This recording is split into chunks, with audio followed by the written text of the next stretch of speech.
Sorry. Good morning. Good morning.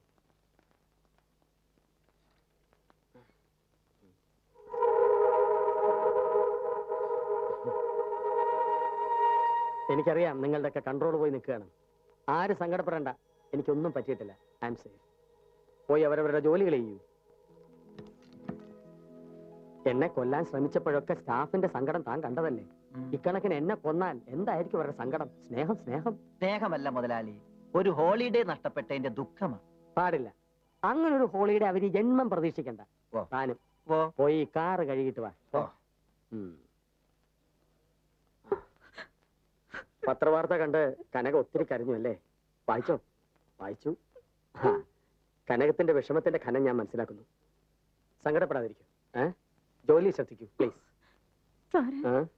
എന്റെ പ്രാർത്ഥന കൊണ്ട് രക്ഷപ്പെട്ട് ഇന്നും രാവിലെ രക്തപുഷ്പാഞ്ജലി കഴിച്ചിട്ടാ ഞാൻ ഇങ്ങോട്ട് വരുന്നത്.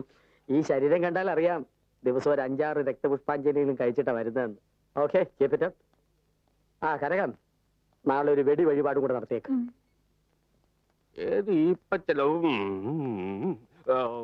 എനിക്ക് നല്ലൊരു ഐഡിയ.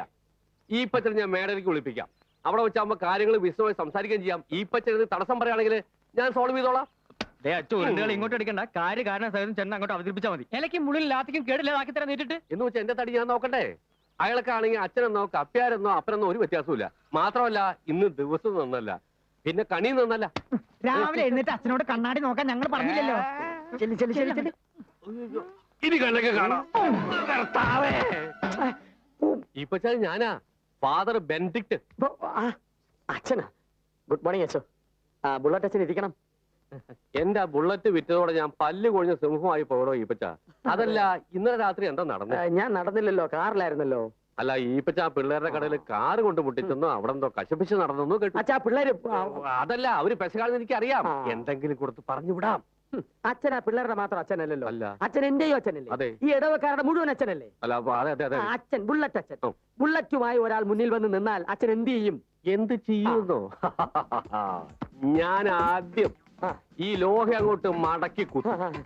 എന്നിട്ട് ഞാൻ വലതുകാല് പൊക്കി ബുള്ളറ്റിന്റെ മേത്ത് വെക്കും, സ്റ്റാർട്ടാക്കും, ഗീറിടും. എന്നിട്ട് ഞാൻ ഈ ഇടവകയിലൂടെ ഞാൻ ചെത്തും. എവിടെ എന്റെ ബുള്ളറ്റ്? എന്റെ ബുള്ളറ്റ് എവിടെ? കർത്താവേ, എന്റെ ബുള്ളറ്റ്! ഒച്ച വെച്ചാ ഞാൻ അച്ഛനെ പുറത്താക്കേണ്ടി വരും. ബുള്ളറ്റ് ഉള്ള ഒരു തോക്കുമായി ഒരുത്തൻ മുമ്പിൽ വന്ന് നിന്നാൽ അച്ഛൻ എന്ത് ചെയ്യുമെന്നാണ് ഞാൻ ചോദിച്ചത്. അങ്ങനെ ആർക്കും തോന്നാതിരിക്കട്ടെന്നാണ് പ്രാർത്ഥന മകനെ. എന്നാ എനിക്ക് പ്രാർത്ഥിക്കാൻ സമയമില്ലായിരുന്നു. ബാണം വിട്ടുപോലെ ഇല്ലയോ ഞാൻ പോയത്? ജീവനാണോ വലുത്, അവന്മാരുടെ ഐസ്ക്രീം ആണോ വലുത്? മനസ്സറിയാൻ വല്ലതും കൊടുക്കുമായിരുന്നു. അതിലൊരുത്തൻ എന്നെ റാസ്കൽ എന്ന് വിളിച്ചു. ഇനി 10 പൈസ കൊടുക്കില്ല.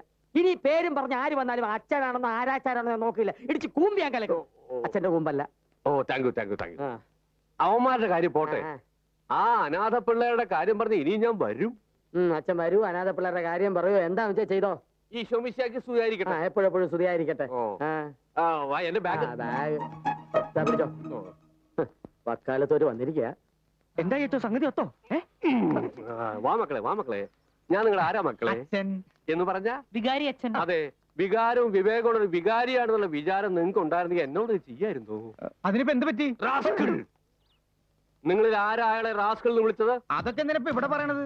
നീയാണല്ലോ മകനെ. എന്നാ അങ്ങോട്ട് ചെല്ല്. പൊതിഞ്ഞു കെട്ടി വെച്ചിട്ടുണ്ട്. ഈ ചീപ്പ് പരിപാടിക്ക് കൂട്ടുക എന്നെ കിട്ടില്ല. മാന്യമായി മദ്യപിച്ച് ജീവിക്കുന്ന ഒരു മഹാമനസ്സന്റെ മുഖത്ത് നോക്കി നിനക്കൊക്കെ ചീത്ത വിളിക്കാൻ എങ്ങനെ തോന്നിയടാ റാസ്കൽ?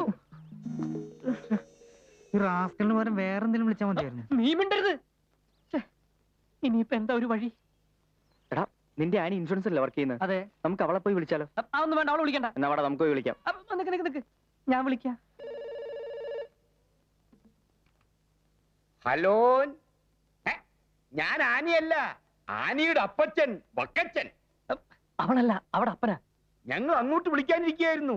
രാവിലെ മുതൽ കാത്തിരിക്കുക. അവൾക്കും കാണാൻ തുടക്കമായി. അല്ല, ചെക്കനാണോ ചെക്കൻ്റെ അപ്പച്ചനാണോ ആദ്യം വരുന്നേ? ചെക്കൻ്റെ അപ്പാപ്പൻ. Hi, okay. അവര് പറഞ്ഞു നീ കേട്ടോ? ഞാനെങ്ങനെ കേൾക്കാനാ? ഫോൺ നിങ്ങളുടെ കയ്യിലല്ലേ? എന്നാ കേട്ടോ, ചെക്കന്റെ അപ്പനും അപ്പാപ്പനും കൂടി വരുന്നു. ചെറുക്കം വരുന്നില്ലേ? എന്തിനാ ചെറുക്കം വരുന്നേ? ചെറുക്കന്റെ അപ്പനെ പറ്റിയല്ലേ നമ്മൾ ചിന്തിക്കുന്നേ. പണക്കാരൻ, കോടീശ്വരൻ. അപ്പാപ്പൻ അതിനേക്കാൾ പണക്കാരൻ. എന്നാലും അവള് ചെറുക്കനെ ഒന്ന് കാണണ്ടേ? അവൾ എന്തിനാ കാണുന്നേ? എന്റെ ഇഷ്ടമല്ലേ നിന്റെ ഇഷ്ടം? നിന്റെ ഇഷ്ടമല്ലേ അവളുടെ ഇഷ്ടം? അവളുടെ ഇഷ്ടമല്ലേ എന്റെ ഇഷ്ടം? ദേ അപ്പച്ചനോട് ഞാൻ മുമ്പേ പറഞ്ഞല്ലേ എനിക്ക് കല്യാണം ആലോചിക്കല്ലേ ആലോചിക്കല്ലേ എന്ന്. എനിക്ക് ആലോചിക്കാതിരിക്കാൻ പറ്റുമോ? നീ എന്റെ മോളല്ലേ? അല്ലേ? എനിക്കൊരാളെ ഇഷ്ടമാ, അയാളെ ഞാൻ കല്യാണം കഴിക്കൂ, അത് ഉറപ്പാ. അയ്യോ മോളെ ആനി, ചെറുക്കന്റെ അപ്പം കോടീശ്വരനാ, അത് നീ മറക്കണ്ട. നഷ്ടപ്പെട്ടതൊക്കെ തിരിച്ചു വാങ്ങാൻ ഇൻഷുറൻസ് കമ്പനി നിങ്ങളുടെ കുടുംബ സ്വത്താണെന്ന് വിചാരിച്ചോ? അതിനൊക്കെ ചില ഫോർമാലിറ്റീസ് ഉണ്ട്, സമയമെടുക്കും. എന്നാ അതിനിടെ ഈ കാശ് വല്ലതും ഉണ്ടെത്താ. തൽക്കാലം ഇടിഞ്ഞു പൊളിഞ്ഞൊക്കെ ഒന്ന് നന്നാക്കണം, അത്രേ വേണ്ടൂ. ഞാൻ ഇൻഷുറൻസ് കമ്പനിയിൽ വെറും ഒരു സ്റ്റാഫാ. ഞാൻ വിചാരിച്ച ഒരു രക്ഷയില്ലെന്നേ. ആനിയുടെ അപ്പന്റെ അടുത്ത് നിന്ന് കുറച്ച് കാശ് മേടിച്ചോണ്ട് പോവാ. ഭാവിയിൽ എനിക്ക് തരാനുള്ള സ്ത്രീധനത്തിന് അതങ്ങോട്ട് കുറച്ചോ. അതും പറഞ്ഞോണ്ട് അങ്ങോട്ട് ചെല്ല്. ഈ ലോകത്തെ ഏറ്റവും വലിയ പിശുക്കനാ എന്റെ അപ്പൻ. എനിക്കെന്നല്ല, എന്റെ അമ്മച്ചിക്ക് പോലും 10 പൈസ തരില്ല. ആണുങ്ങളായ കുറച്ചൊക്കെ ചങ്കുറ്റം വേണം. ആ ഈപ്പച്ച മുതലാളിയല്ലേ ഇതിനൊക്കെ കാരണം. ചെന്ന് കുത്തിനെ പിടിച്ച് ചോദിക്കേ. ഞാൻ പോവാ, എനിക്ക് പോയിട്ട് വേറെ കാര്യമുണ്ട്. അവള് പറഞ്ഞു കേട്ടില്ലേ, ചെന്ന് കുത്തിന് പിടിക്കാൻ. നീ കുത്തിന് പിടിച്ച എല്ലാ കുഴപ്പമായത്.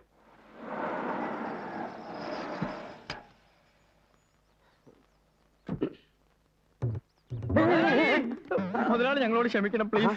എന്ത് പറ്റി മക്കളെ? മുതലാളി ഞങ്ങൾക്ക് മാപ്പ് തരണം. മാപ്പോ എന്തിന്? മുതലാളി ആരാണെന്നും മുതലാളിയുടെ വെയിറ്റ് എന്താണെന്നും ഞങ്ങൾക്ക് അറിയില്ലായിരുന്നു. കഷ്ടം. ഞാൻ ഈപ്പച്ചൻ, വെയിറ്റ് 80 കിലോ. അയ്യോ അതല്ല, ആ. ഞങ്ങളുടെ ഒരാളെ അറിയാണ്ട് മുതലാളിയെ കയറി അന്നൊരു വാക്ക് വിളിച്ചില്ലേ. വാക്ക് വിളിക്ക്. വാക്ക് എങ്ങനാ വിളിക്കുക? മുതലാളി മുതലാളി ഞങ്ങൾക്ക് മാപ്പ് തന്നേ പറ്റൂ. അതിരിക്കട്ടെ, നിങ്ങളിൽ ആരാ തന്നെ ആ നല്ല വാക്ക് വിളിച്ച്?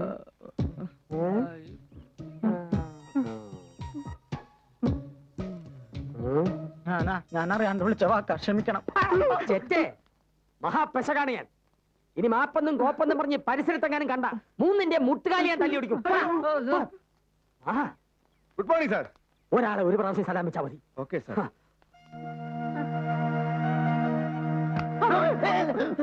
പേടിച്ചു പോയോ? പേടിക്കും. നിങ്ങളൊക്കെ ചെറുപ്പക്കാരാ. നിങ്ങളെക്കാൾ മൂത്ത ചെറുപ്പക്കാരനാണ് ഞാൻ. നിങ്ങൾക്ക് നിങ്ങളുടെ കാര്യം കാണണമെങ്കിൽ ഒരൊറ്റ മാർഗ്ഗേ ഉള്ളൂ. എന്താ ആ, സമയം കളയാതെ എത്രയും പെട്ടെന്ന് വീട്ടിലേക്ക് കിട്ടും. എന്ത് നോക്കി നിൽക്കാതെ വീട്ടിലേക്ക് പൊക്കോളാൻ. ഞാൻ പറയണൊന്ന് കേൾക്ക്. നിങ്ങളുടെ വീട്ടിലേക്കല്ല, മുതലാളിയുടെ വീട്ടിലേക്ക്. നിങ്ങളെ സഹായിക്കാൻ ഒരാളവിടെ കാത്തിരിപ്പുണ്ട്. മുതലാളിയുടെ അപ്പനായിരിക്കും. മുതലാളിക്ക് അപ്പനേ ഇല്ല, എല്ലാം അപ്പനെ അപ്പനെ. പിന്നെ ആകെ കൂടി മുതലാളിക്കുള്ളത് ഒരു കൊച്ചു കൂടപ്പറപ്പാ. ഈ ലോകത്ത് ആരുടെയെങ്കിലും മുമ്പിൽ മുതലാളി മുട്ടുകുത്തിട്ടുണ്ടെങ്കിൽ ആ ചേച്ചിയുടെ മുമ്പിൽ മാത്രമാ. പെട്ടെന്ന് മനസ്സലിയുന്ന ഒരു പ്രകൃത. നിങ്ങൾ ആ ചേച്ചിയെ ചെന്ന് കണ്ട് കാര്യം പറഞ്ഞാ മതി, നടക്കും. നടക്കോ? നടക്കും നടക്കും നടക്കും. ഈ പാർത്തേട്ടൻ പറഞ്ഞു എന്ന് പറഞ്ഞാ മതി.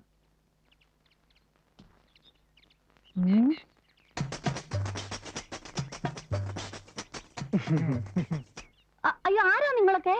ഞാൻ ഉണ്ണി, ഇത് ദാസൻ. മോനായി. ഞാൻ കൊച്ചമണി. അറിയാം, പാർത്തേട്ടൻ പറഞ്ഞിട്ടുണ്ട്. അയ്യോ, പാർത്തേട്ടനെ അറിയോ? പിന്നെ ഞങ്ങളൊക്കെ തമ്മിൽ വലിയ അടുപ്പത്തിലാ. ആണോ? ചായ എടുക്കട്ടെ? അയ്യോ വേണ്ട. എടാ, പാർത്തേട്ടൻ പറഞ്ഞ ശരിയാ, നല്ല മനസ്സാ. അല്ലെങ്കിൽ പിന്നെ ഡ്രൈവർ കയറി ചേട്ടാന്ന് വിളിക്കൂ. എന്താ ഇപ്പൊ പറഞ്ഞേ? ഹേയ്, ഒന്നുമില്ല. ചേച്ചി ഒരു വലിയ ഹൃദയത്തിന്റെ ഉടമയാണെന്നും അന്യരുടെ വിഷമം കണ്ടാൽ ചേച്ചിയുടെ ആ വലിയ ഹൃദയം ഉരുകുമെന്നും ചുരുകുമെന്നും പാർത്തേട്ടൻ പറഞ്ഞിട്ടുണ്ട്. ചായ എടുക്കട്ടെ? വേണ്ട. എന്നാ പിന്നെ ചായ എടുക്കാം അല്ലേ? വേണ്ട. ഞങ്ങളൊരു കാര്യം പറഞ്ഞ ചേച്ചി ചെയ്തു തരുമോ? എന്താ? ഞങ്ങളൊരു കെണിയിൽ അകപ്പെട്ടിരിക്കുക. എല്ലാം പാർത്തേട്ടൻ അറിയാം. ചേച്ചി മനസ്സ് വെച്ചാ നടക്കുമെന്ന് പറഞ്ഞു. അയ്യോ, നടക്കുമെന്ന് പാർത്തേട്ടൻ പറഞ്ഞോ? ആ. കഷ്ടമായി പോയി. ഞാൻ മനസ്സ് വെച്ചിട്ടൊന്നുമല്ല, അറിയാറങ്ങ് നടന്നു പോന്നതാ. അങ്ങനെ പറയരുത്, എങ്ങനെയെങ്കിലും നടക്കണം. അയ്യോ, അങ്ങനെ എപ്പോഴും എങ്ങനെയാ നടക്കുന്നേ? അതും നിങ്ങൾ ഈ നേരത്ത് എന്ന് പറഞ്ഞാൽ ഞാൻ എങ്ങനെ നടക്കാനാ? രാത്രി ആവുമ്പോഴേ അറിയാറങ്ങ് നടന്നു പോന്നതാ. ചായ എടുക്കട്ടെ? ആരാ അവിടെ? അയ്യോ, പാർത്തേട്ടന്റെ ഫ്രണ്ട്സാ. അതാരാ? കൊച്ചമ്മ, ഈ പച്ചമ്മലാലിയുടെ ചേച്ചി ത്രേസ്യാമ്മ കൊച്ചമ്മ. ചായ എടുക്കട്ടെ? അപ്പൊ നിങ്ങളാ? അയ്യോ, ഞാൻ പാർത്തേട്ടന്റെ ഭാര്യ കൊച്ചമണി. ഇതിനെന്താ? അയ്യോ അയ്യോ, ഈ കൊച്ചിങ്ങൾക്ക് എന്തോ പറ്റി? പോയി ചായ കൊണ്ടുപോയോ ചേച്ചി? നിങ്ങൾ ഈ പറയുന്നൊക്കെ സത്യമാണെന്ന് ഞാൻ എങ്ങനെയാ വിശ്വസിക്കുക? വിദ്യാഭ്യാസമുള്ളവരാ ഞങ്ങൾ 3 പേരും. പഠിച്ച് പാസ്സായി ഒരു ജോലിയും കിട്ടാതായപ്പോഴാ ഇങ്ങനൊരു ബിസിനസ് തുടങ്ങിയ. എല്ലാവരും ഒറ്റ നിമിഷം കൊണ്ട് ഏൽപ്പിച്ച മുതലാളി തകർത്തില്ലേ. ഇനി അമ്മച്ചി അല്ലാതെ ഞങ്ങളെ സഹായിക്കാൻ വേറെ ആരുമില്ല. അമ്മച്ചിയാണ് സത്യം. ഞങ്ങളീ പറഞ്ഞൊക്കെ നേരാ. അമ്മച്ചിന്ന് വിളിച്ച മക്കളുടെ നാവ് കള്ളം പറയില്ല എന്ന് വിശ്വസിച്ച് ഞാൻ ഈപ്പച്ചനെ ഇപ്പൊ തന്നെ വിളിച്ചു പറയാം. ചെല്ല്, ചെന്ന് എത്രയും പെട്ടെന്ന് ഈപ്പച്ചനെ കാണാൻ.